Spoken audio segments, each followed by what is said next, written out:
Hey, it's Rishabh and I'm back with some brain fuel. So a user named Shivsoni has requested for a video on top 10 facts about Google.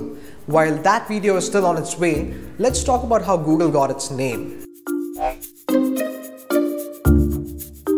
So before we begin this video, I want you people to tell me in the comments below when was the first time that you heard the name Google. I remember when I was in 6th or 7th grade when we had to research about old civilizations, and our teacher told us that we could source the information from a website called google.com, and we were like, what? I mean, that just sounds like goggle being misspelled. But yeah, she actually went to the board and wrote google.com. And that was the first time I heard the name Google. And until recently, I actually wondered what it meant when I saw a Vsauce video. Google got its name from Google, which is not actually a word but a number.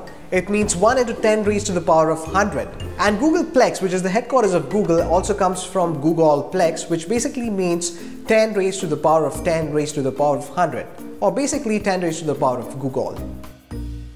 Lego in Latin means I put together, which seems like the perfect reason why they would name the company Lego.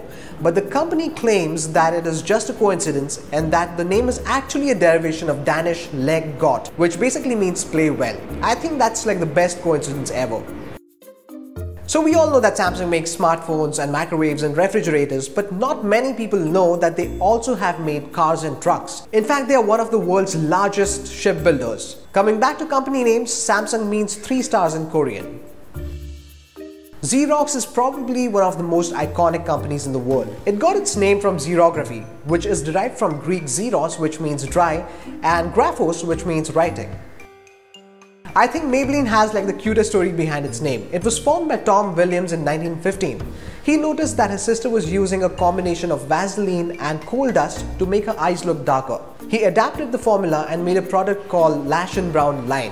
Later he renamed it to Maybelline after his sister Mabel. So Twitter was initially going to be called Twitch, but they searched the dictionary for words with similar sound and meaning and found Twitter, which obviously means the chirping of birds, but it also means short bursts of information, which is exactly what the product is about. By the way, if you're not following Quick Brain Fuel on Twitter, you definitely should @Quick Brain Fuel. So how many know that Nokia actually started as a wood pulp mill? They later started producing rubber products in the Finnish city of Nokia, and they eventually adapted the name of the city. Some of my most favorite animated movies have been produced by Pixar. The company got its name from the word pixel and the initials of the founder's name, Alvy Ray Smith. So if you've ever eaten ice cream from Häagen-Dazs and wondered what it means, let me tell you it doesn't mean a thing. I initially thought it was a name, but it's not even a name. It was actually invented by Ruben and Rose Mattis to convey an aura of old world traditions and craftsmanship. Volvo was actually a name of a ball bearing being developed by SKF. Volvo in Latin literally means I roll. So that is how some of the most famous companies in the world got their names. If you know any interesting company name story, leave it in the comments below. And don't forget to give this video a thumbs up if you liked it. And do subscribe to Quick Brain Fuel because we upload new videos every Thursday. I'll see you next time.